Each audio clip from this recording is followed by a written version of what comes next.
चलिए हम लोग शुरू करेंगे अपनी क्लास। तो हम लोग पढ़ रहे थे विशेषण, और विशेषण में हम यहाँ पर देखेंगे शब्दावली पहले। तो चलिए देखते हैं शब्दावली में आज हम लोगों को करना है अनेक शब्दों के लिए एक शब्द। तो देखेंगे इसमें सेट नंबर 5 में पहला शब्द हमारे सामने दिया हुआ है तम। तम शब्द हम किस किस के लिए प्रयोग करते हैं, मेरे साथ बोलिएगा। अंधकार, राहु, पाप, क्रोध, अज्ञान, कालिक, नरक, इन सारी चीज़ों के लिए हम तम शब्द का प्रयोग करते हैं। ठीक है, अब ये जितनी भी चीज़ें दी हैं इन चीज़ों से कहीं ना कहीं हम अंधेरे की ओर बढ़ते हैं, तो इसलिए इनको तम शब्द के रूप में कहा गया है। आगे शब्द आता है पति। पति शब्द का हम किस किस शब्द के लिए प्रयोग करते हैं पति शब्द का? तो ईश्वर, प्रतिष्ठा, स्वामी, दूल्हा, मर्यादा, राजा, स्त्री का विवाहित पुरुष। ठीक है, अगला शब्द आता है पर। पर शब्द का प्रयोग हम किस किस के लिए करते हैं? दूसरा, ऊपर, किंतु, पंख, पीछे का, दूर, प्रवृत्त, परस्पर, श्रेष्ठ। ठीक है, पर शब्द का प्रयोग होता है, जैसे पर हम पराये के लिए लगाते हैं तो दूसरा आ जाता है ऊपर, जो ये हमारा आ जाता है अधिकरण कारक का कारक चिन्ह पर आता है। किंतु के लिए पर शब्द का प्रयोग करते हैं। पंख के लिए आपने देखा होगा पक्षियों के पर जो बोल देते हैं, इसलिए किया जाता है प्रयोग। आगे शब्द आता है हमारा बल। बल शब्द का प्रयोग हम किस किस के लिए करते हैं? पार्श्व, शक्ति, सेना, सहारा, चक्कर, मरोड़, सिकुड़ना। जैसे रस्सी में नहीं बल पड़ते हैं, ऐसे चक्कर लगाते हैं, तो उसके लिए प्रयोग किया गया है। आगे शब्द है रसाल।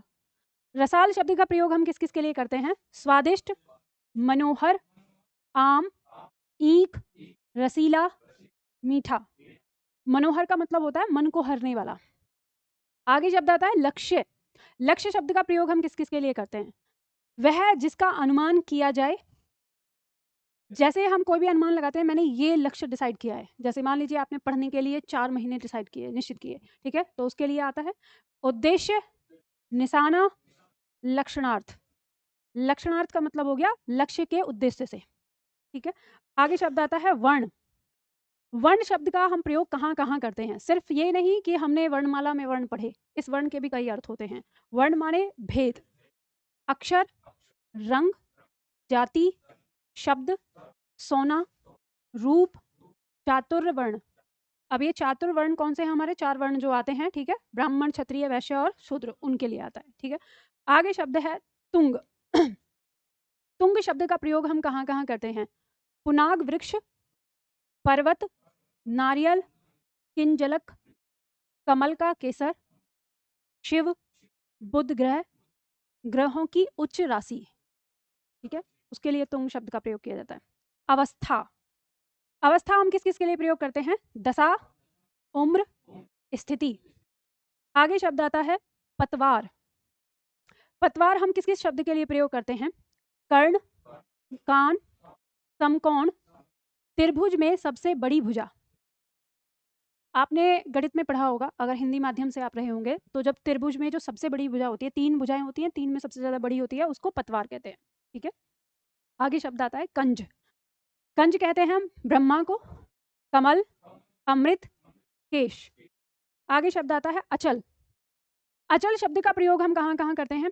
पहाड़, अटल, निश्चल। एक तरह से हमें तीनों का ही बोध होता है कि जो एक स्थान से दूसरे स्थान ना जा सके, उसके लिए अचल शब्द का प्रयोग कर रहे हैं। शब्द है आगे हमारा विधि।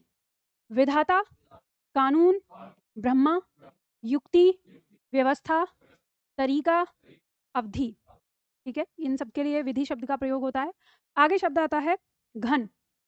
घन शब्द का प्रयोग हम किस किस के लिए करते हैं? बादल, घना, भारी, हथौड़ा।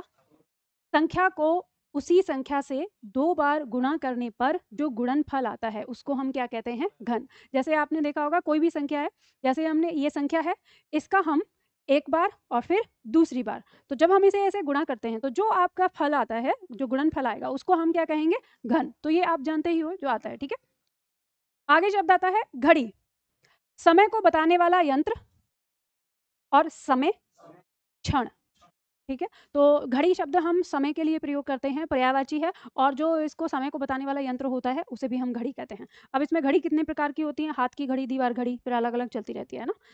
चलो, तो देखो ये अनेकार्थक शब्द हैं। अब अनेकार्थक शब्द में जो अभी तक आप लोगों ने पढ़े हैं वो आपकी परीक्षा के दृष्टिकोण से महत्वपूर्ण थे। अब जो आपके आ रहे हैं, आप इनको देख के घबराना नहीं है, मतलब ये मत सोचना कि इतने सारे कैसे याद होंगे। मैंने पहले ही कह दिया है कि अनेकार्थक शब्दों के लिए आपके पास 65 क्वेश्चन दिए हुए हैं, वो 65 क्वेश्चन आपने याद कर लेना, और बाकी जो शब्द हैं इसमें 2-3 जो सेट हैं आपके, उन 2-3 सेट में उन शब्दों को याद कर लेना कि ये शब्द अनेकार्थक होता है, अनुमान होना चाहिए, भले उनका अर्थ आपको याद हो या ना हो। ठीक है, तो इतने से आपको अनुमान लग जाएगा अलंकार पहचान करने के लिए। बाकी डरना नहीं है, जो आपको रटना है वो तो मैं बता देती हूँ, लेकिन जिससे छुटकारा मिल सकता है वो भी मैं आपको समझा ही देती हूँ। हम क्या पढ़ रहे थे? विशेषण पढ़ रहे थे।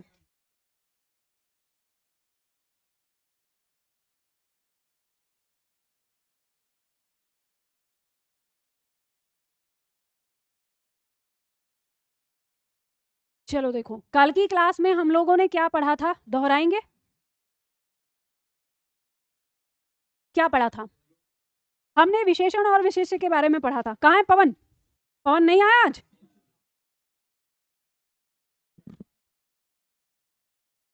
पवन पता नहीं 2-3 बार से कुछ गड़बड़ कर रहा है।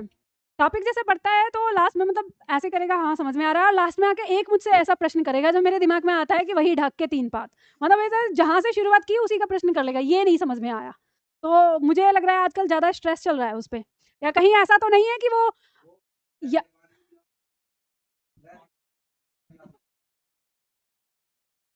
तो है ही, बस ये यही है कि थोड़ा उसने हिंदी पहले से पढ़ी नहीं है, तो और वो थोड़ा ज़्यादा स्ट्रेस ले रहा है पढ़ाई का, इसलिए मैंने उसको ये चीज़ बोला है कि तुम आराम से पढ़ो, याद रखने की कोशिश नहीं। उसे उसके दिमाग में ये चल रहा है कि इसे मैं याद कैसे करूँगा, तो मैं वही कह रही हूँ कि याद करने वाला पॉइंट आपको ये आपको अपने आप हो जाएगा। मैं आप सभी लोगों को भी बोल रही हूँ, पहले विषय को पढ़ लो, एक बार आपको समझ में तो आ जाए, और ये सबसे अच्छा तरीका मैं आपको बताती हूँ, पहले तो आप उसको पढ़ो, ठीक है, समझ लो यहाँ पे, फिर उसके बाद जो प्रीवियस क्वेश्चन पेपर हैं उनको देखो, और उनको देखने के बाद आपको खुद पता चल जाएगा कि मुझे हमें क्या याद करना है और क्या नहीं याद करना है। तो इसीलिए मैं आप लोगों से कहती हूँ कि जब वो क्लास, और जैसे क्लास के लिए मैंने बोला कि जब आपका नोटिफिकेशन आया उस समय आप क्लास लेने आ रहे हो, मैंने पहले दिन यही वाली बात कही कि भगवान ही मालिक है तुम्हारा, कि तुम्हारा तुम्हें सफलता मिल पाएगी कि नहीं मिल पाएगी। मैं, मेरे पास कोई जादू की छड़ी तो है नहीं, कोई परी तो हूँ नहीं कि ऐसे छड़ी घुमाई और हो जाएगा। अगर ऐसे होता तो फिर क्या था, फिर तो मतलब इससे सुंदर बात और खुशी नहीं थी, फिर तो मैं ऐसे छड़ी घुमाती सबको विद्वान बना देती, पर ऐसा संभव नहीं है। तो जो यथार्थ है वो तो आपको देखना ही पड़ेगा। तो इसीलिए मैं कहती हूँ कि जब आपकी परीक्षा का कोई अता पता ना हो उस समय आप कोचिंग लो, और उस समय आराम से, ताकि आराम से हम थोड़ा थोड़ा पढ़ें और समझ लें, और जब रहे कि हाँ परीक्षा आने वाली है उस समय तो रिवीजन होना चाहिए, और सारे विषयों के लिए यही है। लेकिन हमारे छात्र क्या है, चलते हैं कि जब परीक्षा का नोटिफिकेशन आ जाता है तब हम कोचिंग पढ़ने के लिए चलेंगे, तो उस समय तो फिर उन्हीं का सिलेक्शन होता है जो पहले से तैयारी कर रहे होते हैं, उनका नहीं हो पाता कि ऐसे होगा। चलो, तो याद करो हम लोगों ने कल की क्लास में क्या पढ़ा था? हमने पढ़ा विशेषण। मैंने आपको बताया कि विशेषण वे शब्द थे जो किसी संज्ञा या सर्वनाम की विशेषता बता रहे थे, उन्हें हमने विशेषण कहा, और जिस संज्ञा या सर्वनाम की विशेषता बताई जा रही थी वो क्या कहलाया? विशेष्य कहलाया। ठीक है, अब उसके बाद हमने विशेषण को 4 भागों में बांटा, किसके आधार पर? व्याकरण के आधार पर। व्याकरण के आधार पर हमने 4 भागों में बांटा, गुणवाचक, संख्यावाचक, परिमाणवाचक और सार्वनामिक। तो हमने सबसे पहले पढ़ा गुणवाचक। गुणवाचक में हमने पढ़ा जो उसके गुण और दोष के बारे में बताए, और गुण दोष में हमारी आकृति, उसका स्वाद, उसका गंध, उसका रंग, उसकी दशा, दिशा आदि आदि के बारे में हम बात करते हैं। उसके बाद हमने संख्यावाचक को देखा। जब हमने संख्यावाचक में देखा, जो आता है पॉइंट, संख्यावाचक हमारा 2 प्रकार का पाया गया, निश्चित और अनिश्चित। फिर हमने निश्चित को देखा, ये हमारा 5 प्रकार का पाया गया। गणनावाचक, गणनावाचक में गिनती बताने वाले शब्द, ठीक है। क्रमवाचक में क्रम बताने वाले, आवृत्ति में गुना, आवृत्ति उसके दोहराने को बताने वाले, समुदाय में समूह की संख्या को बताने वाले बहुवचन में, और प्रत्येकवाचक यानी हर एक के बारे में बताने वाले। गणनावाचक को हमने 2 भागों में बांट लिया, पूर्ण और अपूर्ण। तो जो पूरी संख्या बता रहे हैं वो पूर्णांक हैं, और जो अधूरी संख्या बता रहे हैं वो अपूर्णांक हैं। तो यहाँ तक हमने कर लिया था। अब इसके बाद आज हम करेंगे अनिश्चित संख्यावाचक, ठीक है। तो चलिए अनिश्चित संख्यावाचक को देखेंगे हम।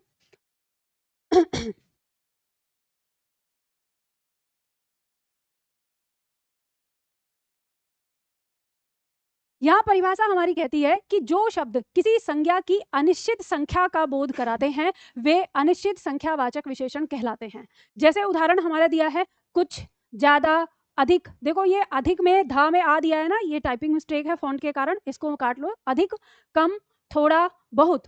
अब इसमें कल छात्र कह रहा था मैम सभी वाला पॉइंट है, तो लिख लो यहाँ पर सभी। सभी शब्द भी आपका किस में आएगा? अनिश्चित में आएगा। सब, ये भी आ जाएगा, ठीक है। अब उसी तरह से इसमें लिखो लाखों, एक उदाहरण में लिख लो लाखों, ठीक है। कॉमा लगा के लिखो हजारों, हजारों, लाखों, ठीक है, आदि, जैसे करोड़ों, इस तरह के आ जाएंगे। वाक्य प्रयोग करिए यहाँ पर, और वाक्य प्रयोग करके हम इसको समझेंगे। लिख लिया ये?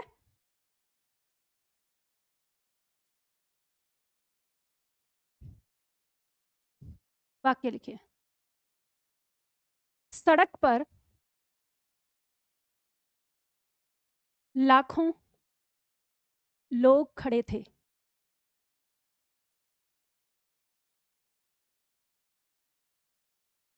दूसरा वाक्य लिखो।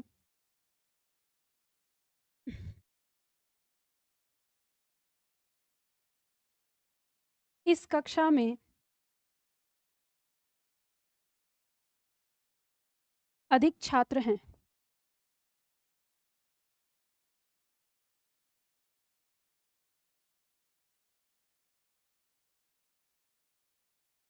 सड़क पर लाखों लोग खड़े थे, इस कक्षा में अधिक छात्र हैं। इन वाक्यों में अनिश्चयवाचक विशेषण हमारा कौन सा होगा, बताइए।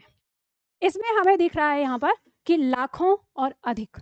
हमें कैसे पता चला कि ये अनिश्चयवाचक संख्यावाचक है, या कहें अनिश्चित संख्यावाचक है? तो हमें पता चलता है कि इसमें संज्ञा क्या है? लोग। लोग कितने? लाखों। अब लाखों में हमें नहीं पता कितने, तो ये एग्जैक्ट संख्या नहीं बता रहा, ये उसके आसपास की संख्या बता रहा है। तो आसपास की बता रहा है तो वो तो अनिश्चित हो गई है, तो अनिश्चित संख्या का बोध करा रहा है, तो अनिश्चित संख्या का बोध करा रहा है, तो ये हमारा अनिश्चित संख्यावाचक विशेषण कहलाएगा, ठीक है। यहाँ पे हम बात कर रहे हैं अधिक छात्र, तो छात्र की विशेषता बताई जा रही है, कितने हैं? अधिक। अब इस अधिक की जगह कम हो सकता है, कम छात्र, ठीक है। तो दोनों ही क्या है, हमें सही संख्या नहीं बता रहे। तो जब सही संख्या नहीं बता रहे, हमें पता ही नहीं चल रहा कि 10 हैं, 20 हैं, 50 हैं, क्या है, कितने हैं, और उसमें हमें इर्द गिर्द का पता चल रहा है, तो वो क्या है कि पता भी चल रहा है और नहीं भी चल रहा है। तो जहाँ पे आधा अधूरा ज्ञान होता हो, जहाँ निश्चित ज्ञान ना होता हो, वो हमारा क्या कहलाएगा? अनिश्चित। और यह हमारे अनिश्चित संख्यावाचक विशेषण कहलाएंगे। तो लिख लो लाखों और अधिक, ये हमारे क्या है? अनिश्चित संख्यावाचक विशेषण हैं। और इनके विशेष्य क्या हो जाएंगे? लोग और छात्र, ठीक है। चलो अभी यहाँ पर ध्यान देना, आज अगर किसी के दिमाग में कोई डाउट आए तो अपने पास रखिएगा, जो भी पूछना है क्लास के बाद पूछेगा, क्योंकि डाउट आपके दिमाग में बनेंगे, और हो सकता है कि आपके दिमाग में डाउट बने उससे पहले मैं आप लोगों के वो डाउट क्लियर कर दूंगी। तो इसलिए जो भी डाउट है क्लास के अंत तक के लिए बचा के रखना। पॉइंट ये समझ में आ गया? अब हम आगे बढ़ते हैं, दूसरा आता है, तो संख्यावाचक हमारा यहाँ पे समाप्त हो गया।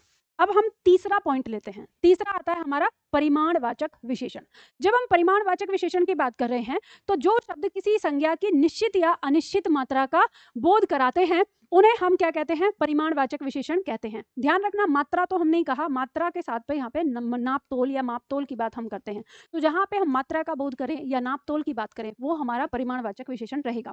अब ये भी हमारे दो प्रकार के होते हैं, कौन कौन से? निश्चित और अनिश्चित। तो फिर से इसमें वही बात आ जाएगी कि निश्चित परिमाणवाचक होगा जो उसकी संख्या बताएगा, मतलब उसकी निश्चित मात्रा बताएगा, और अनिश्चित वो हो जाएगा जो उसकी निश्चित मात्रा नहीं बताएगा। तो हम देखेंगे यहाँ पर जो अनिश्चित परिमाणवाचक हमारा विशेषण है, जब हम इसे देखेंगे तो परिभाषा कहती है कि जो शब्द किसी संज्ञा की निश्चित मात्रा का बोध कराता है, उसे हम निश्चित परिमाणवाचक विशेषण कहते हैं। अब इसमें उदाहरण आ जाएगा, जैसे 2 किलो, 100 मीटर, 50 ग्राम, 5 लीटर आदि। अब इसको ऐसे समझ लीजिए कि जब हमने संख्यावाचक रखा तो हम केवल संख्या रख रहे थे, लेकिन जब हम मात्रा की बात करेंगे, परिमाणवाचक रखेंगे, तो हम इसका मानक रखेंगे, ठीक है। जो मापक आता है किसी भी चीज का, अगर हम दूरी को माप रहे हैं तो हम दूरी को किस में मापते हैं? मीटर में करके मापते हैं।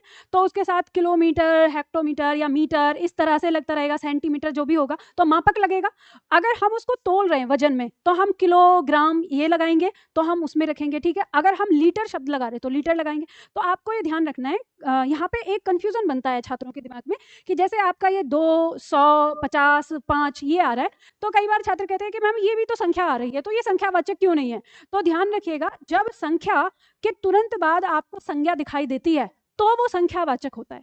अगर आपको संख्या के तुरंत बाद आपको कोई मापक दिखाई दे रहा है तो वो उसकी मात्रा को, उसके वजन को वहां पर बता रहा है, तो वो हमारा परिमाण में चला जाता है। ठीक है, चलो उदाहरण यहाँ पे करेंगे, कुछ उदाहरण लिखते हैं और फिर इसको समझने की कोशिश करते हैं कैसे। अगर मान लो इसमें संख्या में भी दिक्कत हो आपको, तो फिर आपको विशेष्य के पास जाकर पहचान करनी होती है कि वो संख्यावाचक है या परिमाणवाचक है। ठीक है, जैसे हम वाक्य प्रयोग करेंगे, मान लो हमने वाक्य लिखा, सोनू दिन में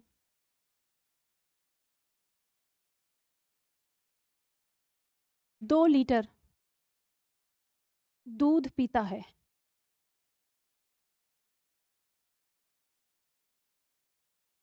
ठीक है, दूसरा वाक्य लिखो,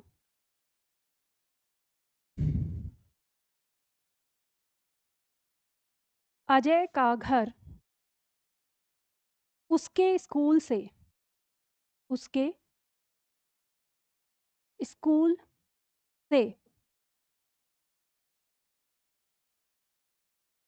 700 मीटर दूर है।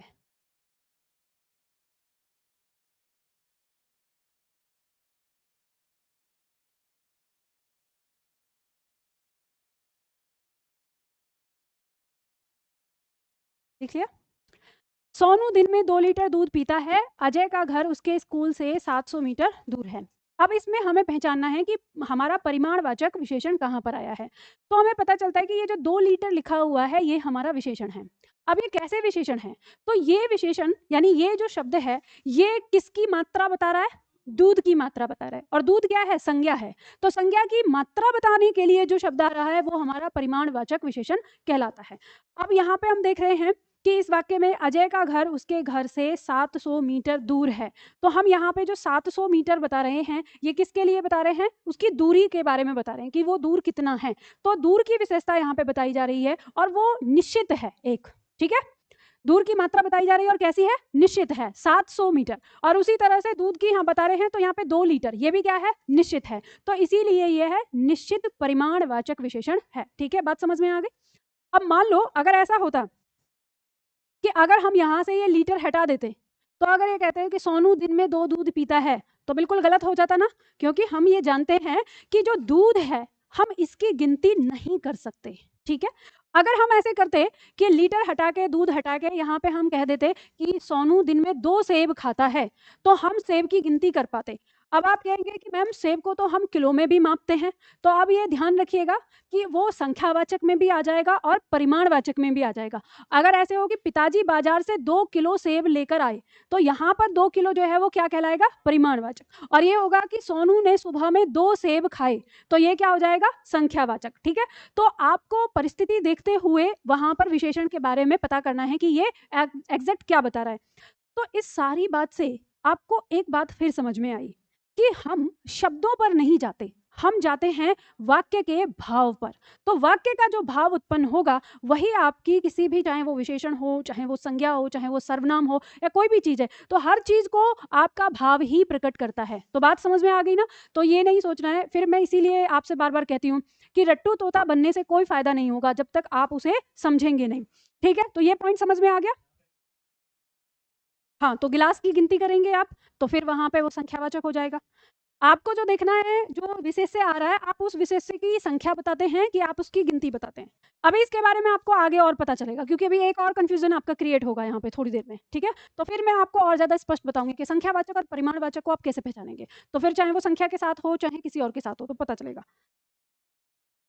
कैसे बताओ, शब्द से ना वाक्य बताया करो। हाँ, तुम मुझे बताओ कि रुपए तोल के दिए हैं कि गिन के दिए हैं। तो गिनते हैं तो वो क्या होती है, संख्या। तो रुपए जो है वो बेटा वो रुपयों को तोल के नहीं देते थे, वो तुम जो वो होते ना सिक्के, उनको तोल के दिए थे। हाँ, तो अब तुम सिक्के कह रहे हो कि रुपए कह रहे हो, इससे क्या फर्क पड़ता है। तुम जो वाक्य बोल रहे हो उससे बताओ। जैसे मैंने अभी अभी आपको एक बात बताई यहाँ पर कि जो सेब है उसे आप संख्यावाचक में भी रख रहे हो और परिमाणवाचक में भी रख रहे हो, लेकिन कैसे, परिस्थिति के अनुसार। अगर आप ये कहोगे कि उसने 2 किलो सोने की असरफियां दी, तो 2 किलो सोने की असरफियां वो क्या हो गई, वो तो परिमाण हो गया ना, गिनती करी है। और वहीं पे कह दो कि उसने 2 असरफियां दी तो वो गिनती हो गई। तो इसमें ऐसी कौन सी बड़ी बात है जिसको लेकर आप लोग इतने गंभीर हो गए कि शब्द ऐसे खोज खोज कर लाने लगे कि हाय हमसे पता नहीं चलेगा, पता चल रहा है आपसे। और रही बात, आप ये सोच रहे हैं कि यहाँ पे रुपए जो है वो तो मानक ही हो गया लीटर और मीटर की तरह। तो यहाँ पे आप देखिए कि जब हम रुपए की बात कर रहे हैं, दरअसल हर एक चीज में हम मापक नहीं रखेंगे। रुपए जो है वो मापक नहीं है, रुपया यहाँ पर संज्ञा ही है एक, ठीक है, कि जो हमने दिया है हर चीज के साथ में। आप रुपए के साथ कोई और चीज आगे लगा रहे हैं क्या? नहीं लगा रहे। तो यहाँ रुपए जो है एज ए संज्ञा आया है, और फिर उससे पहले जो 100 आ रहा है वो उसका विशेषण में आ रहा है। वहीं आप कहें कि मैंने मोहन को कुछ रुपए दिए, तो यहाँ पे आपने कोई संख्या तो बताई नहीं, तो ये क्या हो गया? अनिश्चित हो गया, ठीक है। तो अब वहां आपने जो दिखाया, तो जो रुपये आ रहा है ना वो एज ए संज्ञा के रूप में आ रहा है, समझ गए? माप हाँ, वो विशेष से हो जाएगा रुपए, वो संज्ञा है जिसकी विशेषता बताई जा रही है। तो ये आपको देखना पड़ेगा हर एक चीज में। आप एक ही चीज पे कहते हैं ना, एक डंडे से सबको नहीं हाँक सकते। अगर ऐसा होता तो आपकी संज्ञाओं में इतना ज्यादा कंफ्यूजन नहीं होता जो पहले शुरुआत में दिया था। तो अब सबके पीछे ना भाव पकड़ना है आपको, जो मैंने बताया तो उसी के अकॉर्डिंग चलेगा। चलो अब आगे देखो, ये हो गया हमारा निश्चित परिमाणवाचक। इसके बाद आता है हमारा अनिश्चित परिमाणवाचक। अनिश्चित परिमाणवाचक में देखेंगे, कह रहा है जो शब्द किसी संज्ञा की अनिश्चित मात्रा का, ये जो लिखा हुआ है ना, मात्रा कर लो इसे, जो किसी संज्ञा की अनिश्चित मात्रा का ज्ञान कराते हैं वे अनिश्चित परिमाणवाचक विशेषण कहलाते हैं। उदाहरण दिया है कुछ, अधिक, ज्यादा, कम, थोड़ा, बहुत। अब आदि के बाद इसको आदि को बाद में ले जाना, ऐसे करके यहां से लिखो सभी, सब, और भी आ जाएंगे, ठीक है। अब यहाँ लाखों हजारों नहीं आएंगे क्योंकि संख्या नहीं है, ठीक है।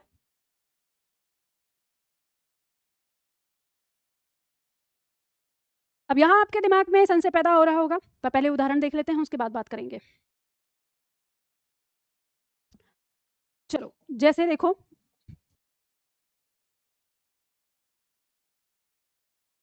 वाक्य लिखते हैं, उसका घर स्कूल से अधिक दूर है।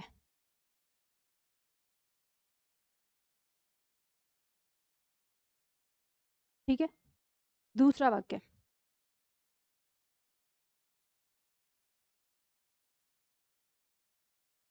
बच्चे ने आज बहुत कम दूध पिया।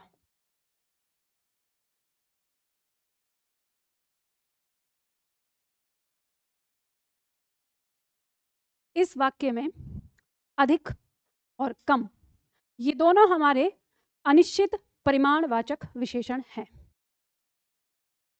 बंद कर दो, रख दो, इतनी जल्दी नहीं देखने की। ऊपर देख रहे हो क्या लिख रहा है? मेरी नज़रों में नहीं आना चाहिए, जब्त हो जाएगा। पर मोबाइल लाने के लिए आपको घर वालों को बुलाना पड़ेगा, फिर घर वाले आएंगे, फिर पूछेंगे मोबाइल क्यों छीना, तो मैं बताऊंगी क्लास में बैठे हुए व्हाट्सअप चैट कर रहे थे।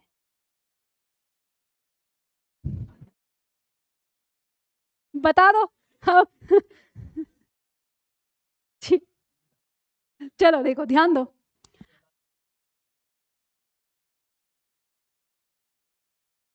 बंद कर दो अब, ठीक है। ध्यान दो इधर। तो यहाँ पे अधिक और कम ये हमारे क्या है? अनिश्चित परिमाणवाचक विशेषण है। हमें कैसे पता चल रहा है कि अनिश्चित परिमाणवाचक विशेषण है? तो यहाँ जो ये हमारा विशेष्य है दूर, और हमारा जो विशेष्य है दूध, ये दोनों ही बता रहे हैं कि ये अनिश्चित परिमाणवाचक है। अब आपके दिमाग में ये आ रहा होगा कि मैम हमने जब संख्यावाचक लिखा उसमें भी सेम उदाहरण थे, और जब हमने परिमाणवाचक लिखा इसमें भी सेम उदाहरण है, तो हमारी परीक्षा में अगर आ गया तो हम ये कैसे पता कर पाएंगे कि कौन सा हमारा किसका उदाहरण है, यानी परिमाणवाचक कौन सा है और संख्यावाचक कौन सा है? तो इसके लिए आपको घबराने की कोई आवश्यकता नहीं है, बहुत आसानी से आप इसको पहचान कर पाएंगे। आपको पता है कि दूर को क्या आप गिनती में मापते हो, 1 2 3 4 करके मापते हो? नहीं, तो आप मीटर या किलोमीटर में मापते हो। तो जिसके साथ हम मीटर किलोमीटर लगा रहे हैं वो हमारा परिमाणवाचक है। अब उसी की मात्रा अनिश्चित है, तो फिर वो हमारा अनिश्चित परिमाणवाचक बन जाएगा। दूध है, क्या आप दूध की गिनती करते हो? नहीं करते हो, तो फिर आप कैसे लीटर में या लीटर में ही मापते हैं दूध को? तो आप लीटर में मापते हैं, तो अब उसका अनिश्चित जब आएगा तो हमें पता चल जाएगा कि हम दूध की गिनती नहीं करते, तो ये हमारा क्या आ जाएगा? परिमाणवाचक हो जाएगा, और परिमाणवाचक में अनिश्चित हो जाएगा, ठीक है। ये हमें पता चल गया, लेकिन फिर भी हम इसमें दोनों का एक साथ एक ही शब्द का उदाहरण देख लेते हैं। जैसे मान लीजिए हमने वाक्य लिया कि इस कक्षा में, ये चीज देखो कि आपके इसमें कहीं पे है जगह, मैंने शायद दी है दोनों के इसमें,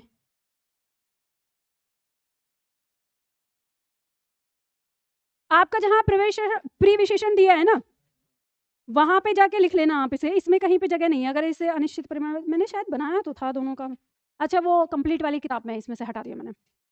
इसमें आप लोग लिख लीजिए, खुद नोट कर लीजिए। इतना नहीं, नीचे से 4 लाइन का हिसाब लेते हुए, क्योंकि प्रविशेषण को भी आपको लिखना है ना, कभी उसमें बीच में लिख दे तो वहां पर ध्यान दीजिए ना, वहां लिख लेना। लिखिए, इसमें 2 लिखना है। इस कक्षा में अधिक छात्र हैं।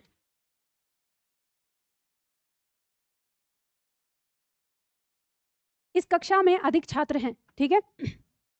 दूसरा वाक्य हम लिखेंगे, इस नदी में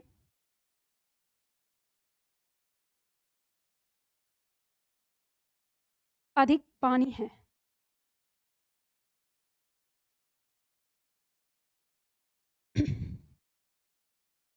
देखो हम यहाँ पे दोनों वाक्यों में देख पा रहे हैं, इसमें हमारा एक ही शब्द आया है अधिक, लेकिन दोनों ही वाक्यों में अधिक जो है हमारा अलग अलग है। एक में अनिश्चित संख्यावाचक है और एक में अनिश्चित परिमाणवाचक है। तो आप बहुत आसानी से इसे पहचान सकते हैं, ये अधिक हमारा क्या है, अनिश्चित संख्यावाचक, और ये अधिक हमारा अनिश्चित परिमाणवाचक। और आपने ये कैसे पहचाना, तो इसके विशेष्य से पहचाना।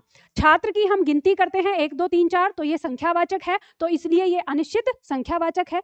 और पानी की हम गिनती नहीं कर पाते, हम मापतोल करते हैं, तो ये परिमाणवाचक हो जाएगा। तो इसका जो विशेषण है वो भी क्या हो जाएगा, हमारा अनिश्चित परिमाणवाचक हो जाएगा। ठीक है, किसी को कोई दिक्कत,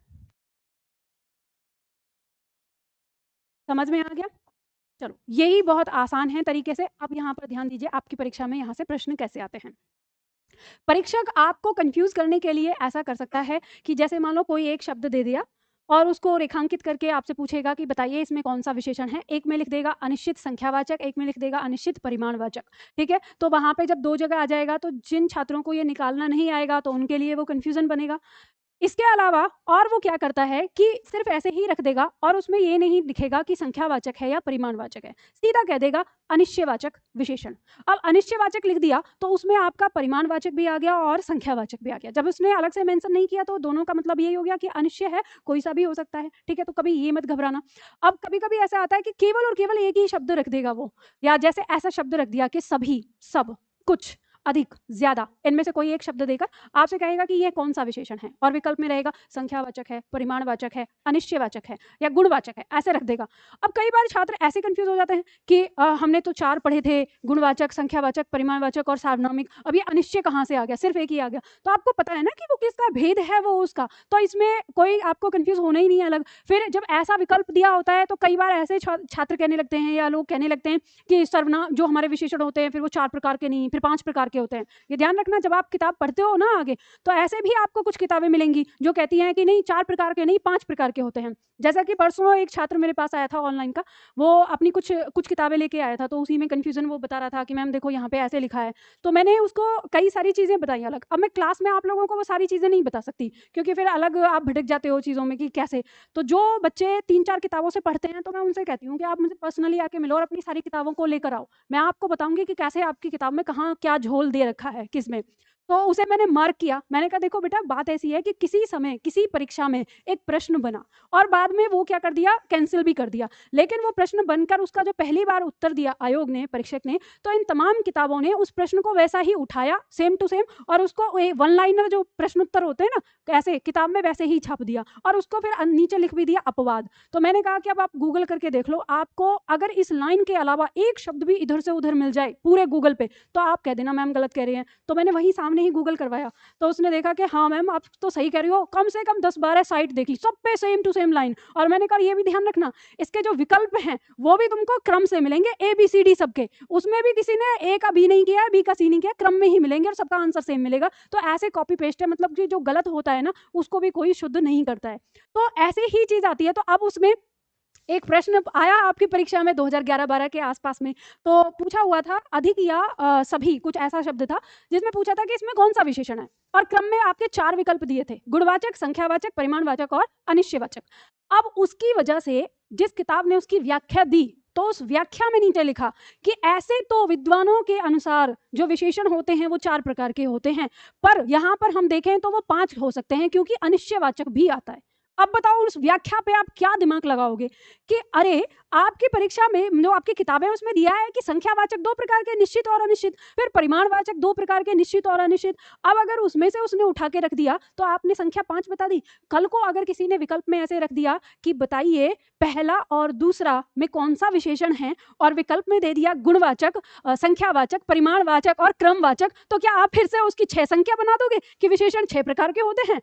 तो ऐसे हमारी किताबों में थोड़ा आधा अधूरा पड़ा रहता है, तो आप ध्यान रखिए। इसीलिए मैंने आपको ये बताया, जब मैंने कल आपको लाइन बताई थी कि संख्यावाचक और संख्यावाचक के 2 भेद, निश्चित और अनिश्चित, और फिर निश्चित के 5 भेद जिसमें गणना, क्रम, आवृत्ति, समुदाय और प्रत्येकवाचक, और फिर उसके बाद गणनावाचक के 2 भेद, पूर्णांक और अपूर्णांक। तो ये एक दूसरे के अंदर जा रहे हैं, तो इसलिए मैंने ये चार्ट आपको बार बार बताया है कि कभी भी ऐसे कंफ्यूज ना हो कि हमारे विशेषण कितने प्रकार के हैं। ठीक है, तो ये अंदर के हैं, और विकल्प में परीक्षक पूरी तरह से स्वतंत्र है, वो चाहे तो पूरा नाम दे सकता है, चाहे तो केवल गणनावाचक, क्रमवाचक, आवृत्तिवाचक इतना ही रख दे। अब ये आपको पता है कि ये किसका भेद है, समझ गए ना? तो जब अनिश्चित वाला आएगा, जरूरी नहीं है कि परीक्षक आपको संख्यावाचक लगा के दे या परिमाणवाचक। अच्छा, तीसरे टाइप का प्रश्न आपका कैसा आता है? यहाँ से आपसे कहेगा कि निम्न में से अनिश्चित संख्यावाचक विशेषण किस वाक्य में है, और चारों वाक्य में आपको देगा, 3 में आपको परिमाणवाचक दे देगा और 1 में आपको संख्यावाचक। इसी तरह से तो आपको जब भी पहचान करनी होगी इसकी, तो आप किससे करेंगे? विशेष्य से करेंगे।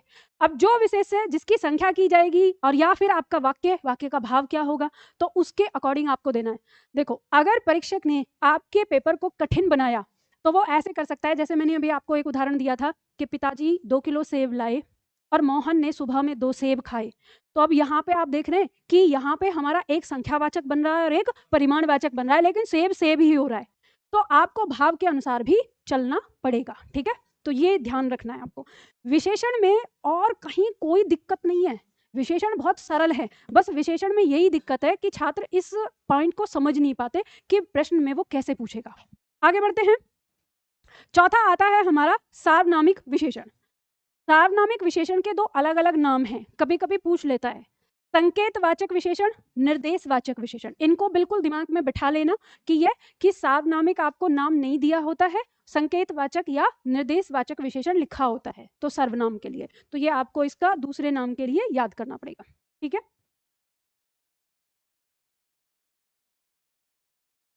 चलो ठीक है। अब यहाँ पे हम देखेंगे ये क्या कह रहा है कि जब किसी सर्वनाम का मौलिक या यौगिक रूप किसी संज्ञा के पहले आकर उसे निश्चित कर दे, तब वह सर्वनाम सर्वनाम न रहकर सार्वनामिक विशेषण कहलाता है। बात को समझे क्या कह रहा है ये कह रहा है कि कोई भी सर्वनाम, ठीक है, जितने हमने सर्वनाम पढ़े हैं, चाहे वो मौलिक रूप हो उसका, चाहे यौगिक रूप हो, अगर वो किसी संज्ञा के पहले लग गया, ठीक है, शुरुआत में लग गया, तो अभी तक क्या था? वो सर्वनाम था। लेकिन अब संज्ञा से पहले रख जाने के कारण हम उसको सर्वनाम न कहकर हम उसको क्या बोलते हैं? सार्वनामिक विशेषण कहते हैं।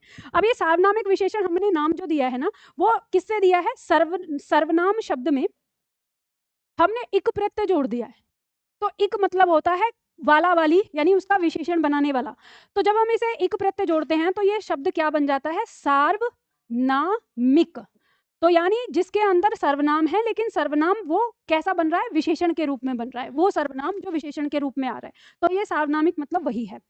तो इसने जो ये कहा कि संज्ञा के पहले आके उसे निश्चित कर रहा है, तो निश्चित करे या अनिश्चित करे, कहने का मतलब यही है कि वो संज्ञा की विशेषता बता रहा है कि उस समय संज्ञा कैसी है, कौन सी है, क्या है, कैसे है, कहाँ है, कब है, मतलब वो इन सारी चीजों के बारे में वहां पर बताता है। जैसे उदाहरण के तौर पर लिखना, वही उदाहरण लूंगी जो हम पहले सर्वनाम में पढ़ चुके हैं, ताकि आपको दोनों में अंतर समझ में आ जाए। जैसे हमने कहा कि यह गाय मीठा दूध देती है।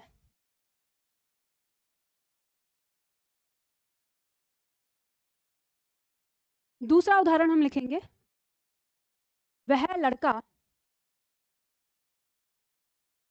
विदेश गया है।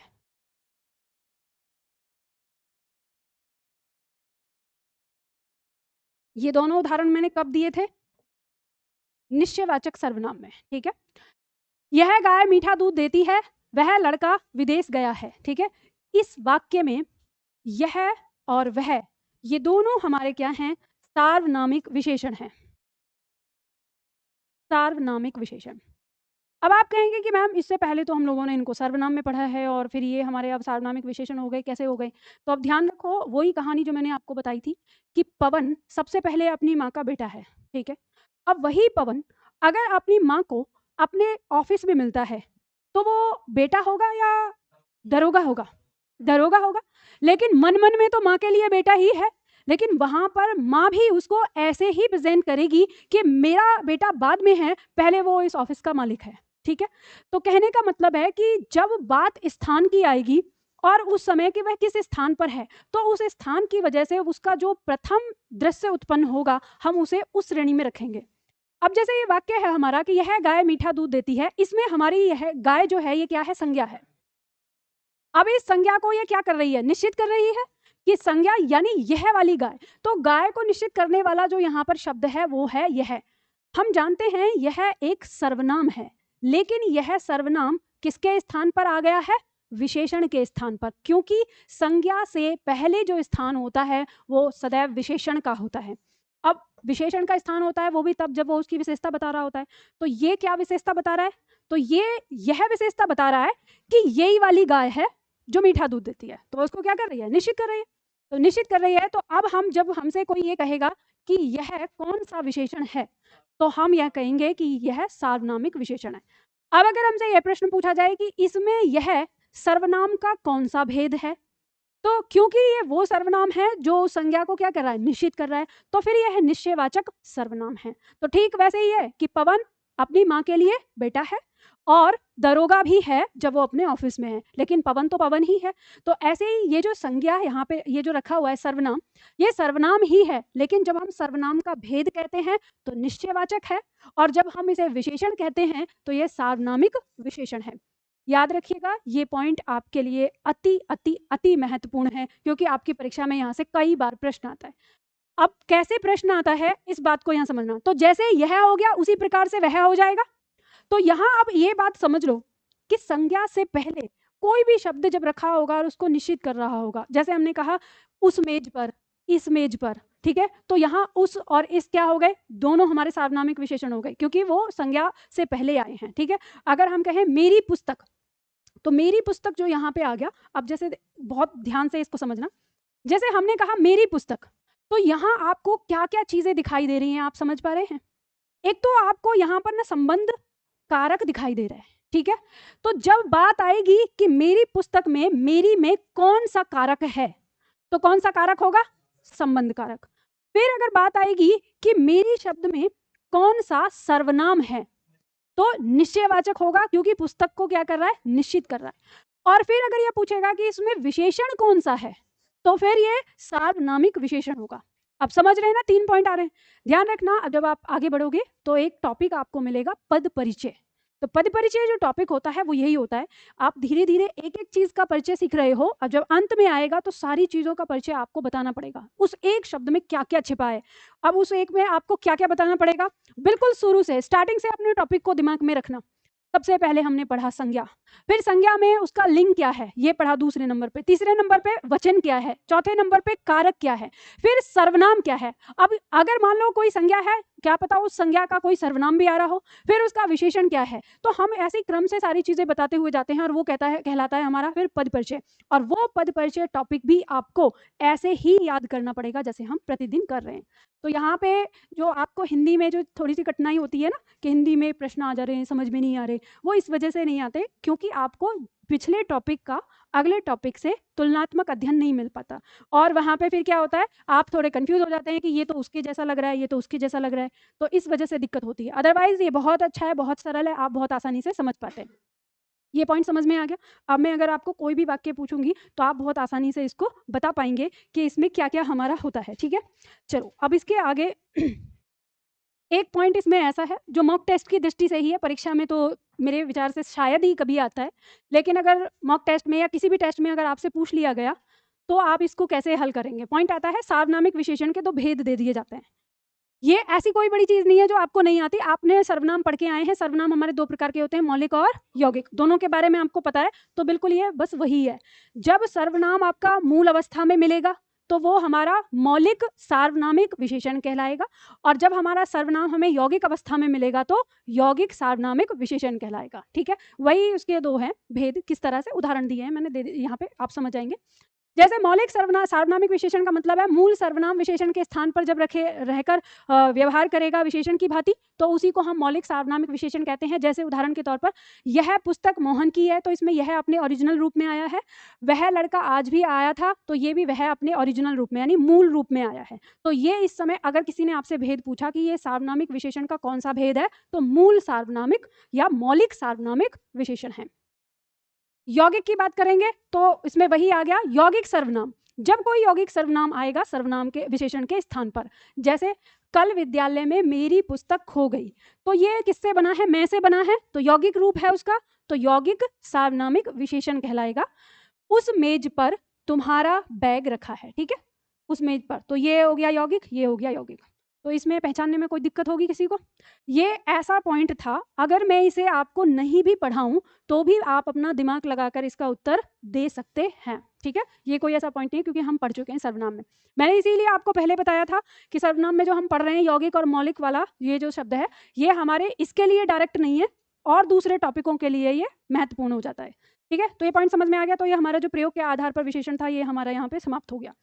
अब वाला आता है हमारा स्थान के आधार पर, यानी अब ये समझो कि जितने प्रकार के हमारे विशेषण हो सकते थे सब खत्म हो गए। अब हम सारे विशेषणों को एक बार फिर से वर्गीकृत कर रहे हैं दो अलग रूप में, स्थान के आधार पर।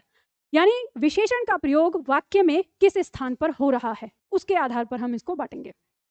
तो आपकी परीक्षा में जो आता है विशेषण का, मान लीजिए अगर हम परीक्षा में 100% की बात करें तो 80% जो आपके प्रश्न आते हैं वो यहीं तक आते हैं जितना हमने किया है।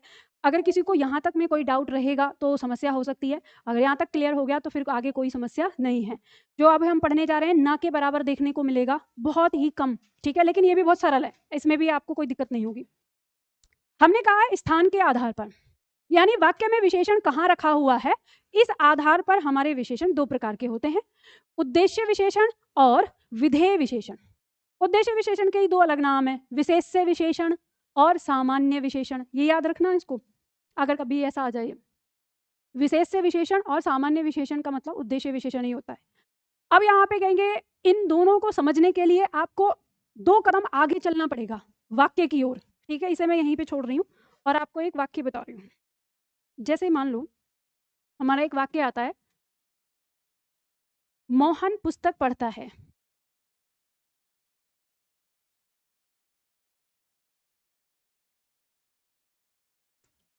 ये एक साधारण सा वाक्य है। ठीक है, जब हम वाक्य पढ़ेंगे तो वाक्य के अंग पढ़ते हैं कि वाक्य में कितने अंग होते हैं। ये टॉपिक आपका आता है परीक्षा में भी, सीधा सीधा प्रश्न आता है।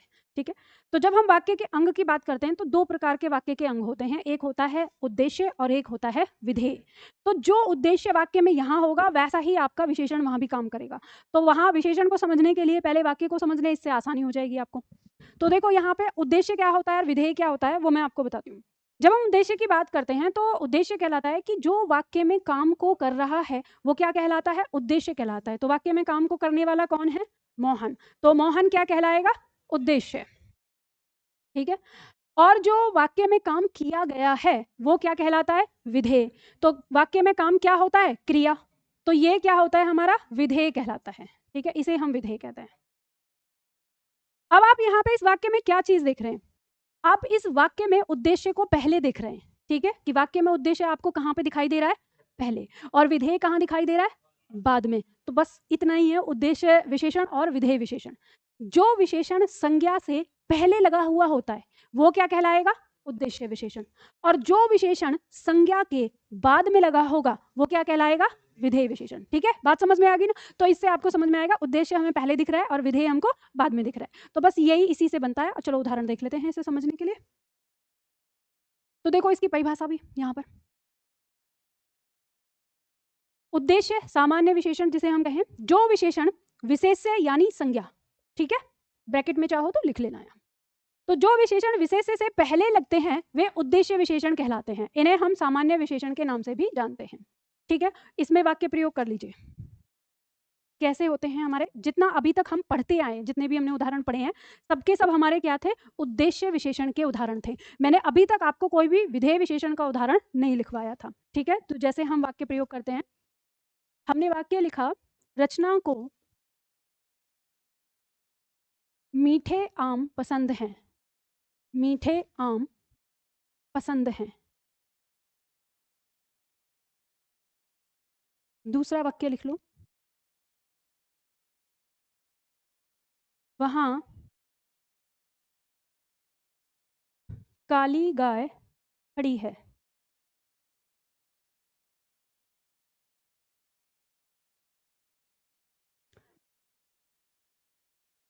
हाँ, उद्देश्य में लिखना है।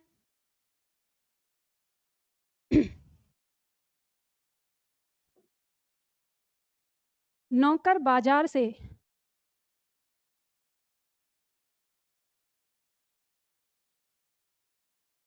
2 लीटर दूध लाया है।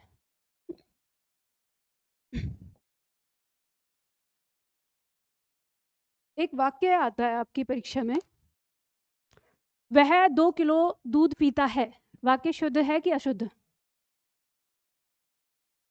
वह 2 किलो दूध पीता है, अशुद्ध। क्यों अशुद्धि है इसमें? किलो नहीं, लीटर का प्रयोग करेंगे, ठीक है। ऐसे हम बहुत सारे शब्दों को अपनी आम बोलचाल में बोलते हैं, तो आप बोलते समय आप ये चीज़ कहते हैं, ठीक है, कि दूध के लिए अक्सर लोग ना किलो शब्द का ही प्रयोग करते हैं। तो ऐसे बहुत सारे हमारे वाक्य आते हैं। जैसे मान लो अगर ऐसा वाक्य हो कि नौकर बाजार से आटा पिसवा कर लाया है, इस वाक्य में क्या अशुद्धि है? आटा नहीं पिसवाएगा, गेहूं पिसवा कर लाया है, ठीक है। हाँ, तो घी लीटर में किलो में ही तो आता है। घी जो हम लीटर में नहीं करते, घी को किलो में तोलते हैं, तो वो किलो में आएगा। किसमें? लिख नहीं, नहीं, लिखित भाव में हो या कैसे भी हो, वो किलो ही रखते हैं, क्योंकि वो वास्तव में ही किलो में तोला जाता है। घी को आप कभी लीटर से नहीं नापते, जब भी रहेंगे।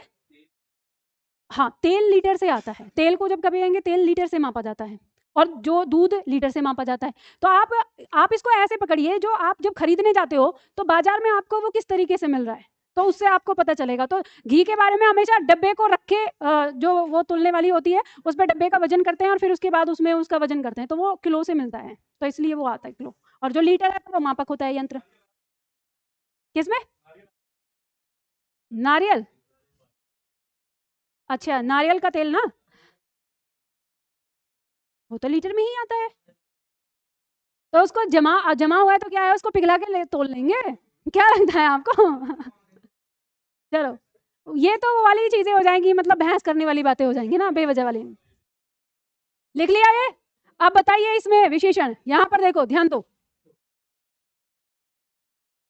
रचना को मीठे आम पसंद है, यहाँ विशेषण क्या है हमारा? मीठे। अब ये है हमारा विशेष्य, तो विशेष्य से पहले है, तो विशेष्य से पहले है तो कौन सा विशेषण होगा? उद्देश्य विशेषण, ठीक है। इसे हम कहेंगे उद्देश्य विशेषण, लिख लो। वहां काली गाय खड़ी है, तो गाय, गाय से पहले है विशेषण, तो ये भी हमारा क्या हो जाएगा? उद्देश्य विशेषण, ठीक है। नौकर बाजार से 2 लीटर दूध लाया है, तो 2 लीटर यहाँ पर दूध से पहले है, तो पहले है तो ये भी हमारा क्या हो जाएगा? उद्देश्य विशेषण, ठीक है। इसे पहचानने में कोई दिक्कत होगी?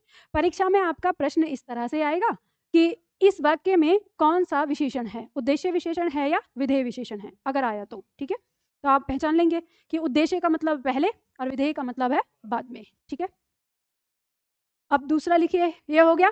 दूसरा लिखिए विधेय विशेषण। विधेय विशेषण क्या कह रहा है हमारा? जो विशेषण विशेष्य के बाद में लगते हैं वे विधेय विशेषण कहलाते हैं। तो कैसे, किस प्रकार से? तो वाक्य प्रयोग करेंगे हम इसमें।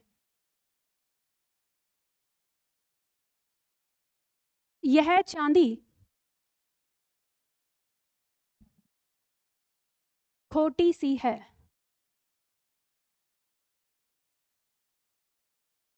यह चांदी खोटी सी है। मेरा भाई बहुत मोटा है।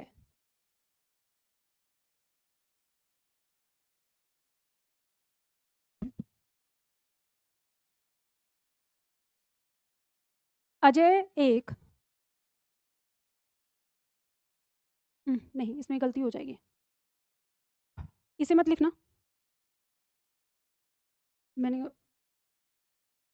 लिखो, यह बच्चा अधिक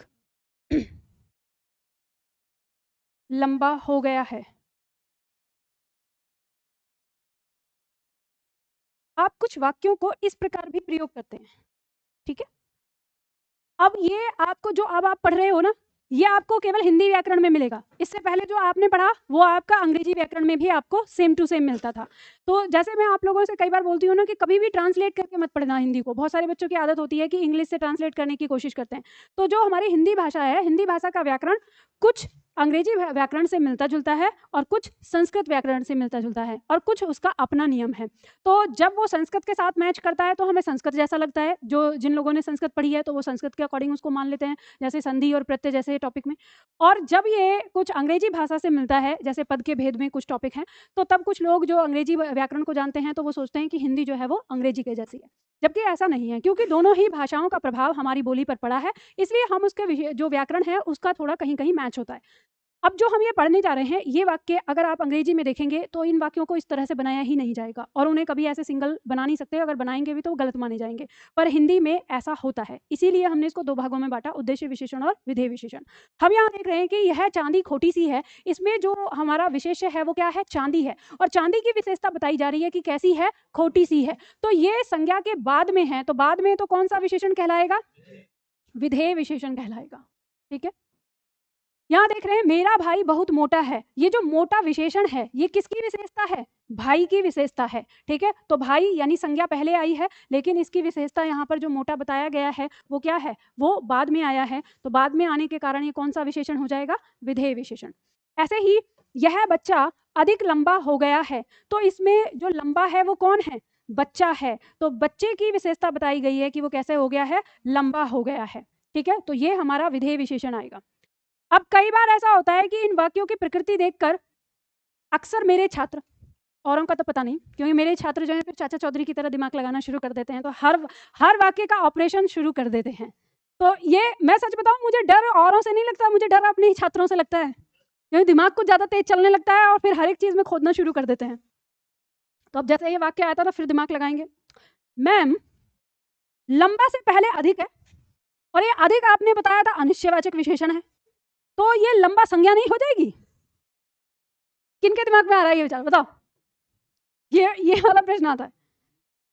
तो आप ध्यान रखना, हम जानते हैं कि लंबा शब्द जो है वो एक विशेषण है, ठीक है, ये विशेषता ही बताता है। तो ये कभी भी संज्ञा के रूप में, विशेष्य के रूप में नहीं आ सकता। तो ये अकेला रखा हुआ है इस समय, और हमें पता है कि ये लंबा है कौन, बच्चा। तो इसका जो विशेष्य है यानी इसकी जो संज्ञा है वो बच्चा है, पर वो बाद में रखा है। तो फिर कहेंगे फिर ये अधिक। तो ध्यान रखना, ये अधिक जो है ये विशेषण की विशेषता बता रहा है। ये विशेषण है और विशेषण की भी, लंबा है लेकिन लंबा भी कैसा, अधिक। और अधिक से पहले बहुत भी आ सकता है, बहुत अधिक लंबा। तो फिर ये बताता, तो जो विशेषण की विशेषता बताता है वो प्रविशेषण होता है। अलग से हम इसे पढ़ेंगे। अब ये प्रविशेषण है और ये भी प्रविशेषण है, यहाँ पे जो रखा हुआ है, ठीक है। तो ये नहीं सोचना कि मैम यहाँ पे जैसे कहा अधिक पानी है, अधिक छात्र हैं, तो ऐसे अधिक लंबा है तो ये संज्ञा हो गया और ये हो गया। नहीं, कभी भी इस तरह की गलती नहीं करना। लंबा से अगर आप संज्ञा बनाओगे तो क्या बनेगी संज्ञा, लंबाई, ठीक है। अब ये लंबाई नहीं है, जब तक शब्द लंबा है तब तक वो विशेषण है, और जब हम इसमें आई प्रत्यय लगाकर इसको बनाएंगे लंबाई तो भाववाचक संज्ञा हमारी बन जाएगी। तो ये ध्यान रखना, जो वाक्य बदलते हैं, हमारे शब्द बदलते हैं, तो इनका सेंस भी आपको समझ में आना चाहिए। हाँ, अगर आपको अपना दिमाग चाचा चौधरी से तेज चलाना ही है तो आप इस बात को समझिए कि इस वाक्य में भी हमारा एक उद्देश्य विशेषण साथ में आया है, और वो कहाँ है, वो इस संज्ञा से पहले है और वो सार्वनामिक विशेषण के रूप में है। तो आपकी परीक्षा में जब प्रश्न आते हैं, इस तरह के वाक्य आते हैं, ये विशेषण जानने के लिए कि कितने विशेषण और कितने विशेष्य हैं। तो ऐसे में क्या होता है कि एक विशेषण तो ये रहा, लेकिन चांदी से पहले यह एक सार्वनामिक विशेषण भी तो है, और ये उद्देश्य विशेषण ही है उसका। तो यहाँ पर दो विशेषण हो गए और एक विशेष्य हो गया। तो इस तरह से अब जैसे हमने आगे पीछे से देखा तो कई बार हमारे छात्र जो है ना विशेष्य को भी आगे पीछे लगा लेते हैं। जैसे मान लो हमने कहा कि अजय बहुत अच्छा लड़का है, तो इसमें हमने लगा लिया, तो उसमें विशेष्य 2 लगा देते हैं कि अच्छा लड़का, लड़का हो गया एक विशेष्य और फिर अजय हो गया। तो ऐसे नहीं होगा, वहां पर विशेष्य आपका अपने विशेषण के साथ होता है, ठीक है। तो वहां ये ध्यान रखना है, कभी ये चांदी की तरह कर दो कि इसका ये हो गया, इसका ये हो गया। अब ऐसे ही इसमें भी आया मेरा भाई, कौन सा है? सार्वनामिक विशेषण है। यह बच्चा सार्वनामिक विशेषण है। तो अब इस पंक्ति से आपको क्या ज्ञान प्राप्त हुआ? नहीं बच्चा, इस जानकारी से आपको ये ज्ञान प्राप्त होता है कि हिंदी में भी संज्ञा से पहले विशेषण ही होता है, या कहें कि कोई भी विशेषण जब आ रहा है तो वो अपने पीछे किसी ना किसी संज्ञा को अवश्य लेता है। जब किसी वाक्य के अंदर एक से अधिक विशेषण हो जाते हैं तब वो स्थान बदल सकते हैं। जैसे अगर हमारे वाक्य के अंदर विशेषण विधेय विशेषण बन जाता है तो उस संज्ञा का एक सार्वनामिक विशेषण अवश्य होता है, ताकि वो उसके विधेय विशेषण का मतलब एक तरह से उसकी जो गलती है उसको वहां पर दबा सके। तो अब ये पॉइंट होता है, अब हम जब अपनी बोलचाल में रहते हैं तो कई बार हम ऐसे कहते थे बच्चा मोटा हो गया है, ऐसे बोलते हैं ना, बच्चा मोटा हो गया है, तो ये वाक्य हमारा अशुद्धता की श्रेणी में चला जाएगा फिर, क्योंकि हम कहेंगे मोटा बच्चा है या वह मोटा बच्चा है, इस तरह से हम बोलेंगे। अब सीधा हमने कहा कि बच्चा मोटा हो गया है तो ये आम भाषा में हमारा चलता रहता है और इसको हम सही मान लेते हैं। पर यही बात है कि अगर हम इन सारी चीज़ों पे फिर से अगर अपने नियम बनाएं तो हमारे बहुत सारे वाक्य जो हैं फिर अधूरे मतलब इस तरह से अशुद्ध हो जाते हैं। तो इसलिए हमारी किताबों ने ज़्यादा नियम उधर बनाए नहीं है और ना ही करेक्ट करने की कोशिश करी है, क्योंकि व्याकरण जो है वो एक भाषा को सीखने का साधन बनाया जाता है, ना कि उस भाषा के लिए जी का जंजाल। तो इसीलिए हम इसमें फिर चीज़ों को कैसे करते हैं, एकदम सरल से कर देते हैं। जैसे हमने उद्देश्य विशेषण लिया और विधेय विशेषण लिया और इस तरह से आपको ये सिंपल तरीके से मिल जाता है। अब आपकी परीक्षा में यहाँ से एक प्रकार का प्रश्न और बन जाएगा जो सारे दिए हैं। इसमें आपसे कह सकता है कि यह चांदी खोटी सी है, इसमें कौन सा स्थान के आधार पर कौन सा विशेषण है, अगर ऐसे प्रश्न आ गया। और एक विकल्प मेरा विधेय विशेषण, एक में रखा उद्देश्य विशेषण और एक में रख दिया विधेय विशेषण और उद्देश्य विशेषण दोनों, तो फिर क्या होगा? दोनों होगा। लेकिन जब कोई एक होगा जब उसने अगर रेखांकित कर दिया या शब्द को उठाकर दे दिया, मान लो ऐसे कहा कि यह चांदी खोटी सी है, वाक्य में खोटी सी कौन सा विशेषण है स्थान के आधार पर, तो फिर क्या हो जाएगा? विधेय विशेषण। ठीक है, तो परीक्षक चाहे किसी भी तरह से प्रश्न करे, आप उस प्रश्न को करने में सक्षम हैं। अब ये ध्यान रखिए, जब मैं आपको कोई प्रश्न के टाइप बताती हूँ ना, तो या तो अपने दिमाग में उसको सेव कर लिया करिए, और दिमाग में सेव करने की क्षमता नहीं होती है तो उसको साथ में लिख भी लिया करिए। इसलिए रफ कॉपी साथ में रखने की बात करती हूँ कि उस पॉइंट को आप बना के अपने दिमाग में कि ये इस तरीके से। और अगर नहीं याद रहे तो फिर ऑनलाइन क्लास है आपके पास, पढ़ने के बाद में घर पर रिविजन कर लेना, ठीक है, जिससे आपको पता रहे कि मैम ने कौन सा पॉइंट बताया था। चलो, अब इसके बाद अगला हमारा आता है तुलना के आधार पर विशेषण। अब इसको हम करेंगे कल की क्लास में, ठीक है।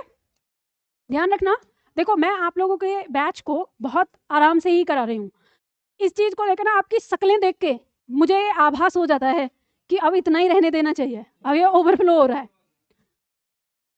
हाँ जी, नींद किसको आती है? जिसको नींद आती है मुझे बता दिया करो कि नींद आ रही है।